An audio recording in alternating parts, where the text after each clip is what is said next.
Ungependa kufikia wateja wako wakati wanatafuta bidhaa kwenye Google? Hii ndiyo Search Engine Marketing. Leo tutajifunza SEM ni nini na jinsi inavyofanya kazi.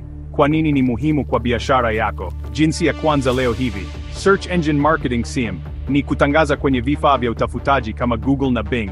Kuweka matangazo yako juu ya matokeo ya utafutaji. Kulipa kwa kila mtu anayebonyeza matangazo yako, pay per click, PPC. Tofauti na SEO, kupanda kwa bila malipo. SEM, Search Engine Marketing, kupanda kwa kutangaza. Sababu 5 kwa nini SEM ni bora kwa biashara yako. Wateja wako wanatafuta bidhaa zako sasa hivi. Unaweza kuanza kuona matokeo kwa masaa 24 tu. Unaweza kudhibiti bajeti yako, shilingi 5,000 kwa siku, inafaa. Unaweza kufuatilia kila kitu, bonyeza mauzo, gharama. Inafanya kazi pamoja na SEO yako. Ukweli, 46% ya wateja wa mtandaoni huklik matangazo ya juu ya Google. Hatua 5 za kwanza na SEM leo. Jiunge na Google Ads, ads.google.com. Chagua maneno muhimu ambayo wateja wako wanatafuta. Tengeneza matangazo mazuri yenye kichwa cha kuvutia na maelezo.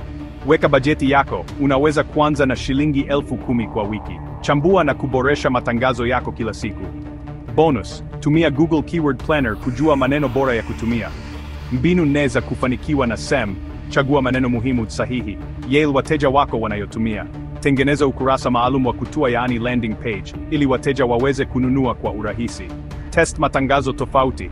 Angalia ni yapi yanafanya kazi vizuri. Onyesha kwa watu sahihi. Tumia targeting kwa umri, eneo na maslahi.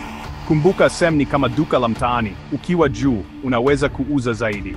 SEM inaweza kukupa mauzo haraka kwa biashara yako. Jaribu leo uone matokeo. Umewahi kutumia Google Ads? Andika maoni yako hapa chini. Subscribe kwa mafunzo zaidi ya digital marketing.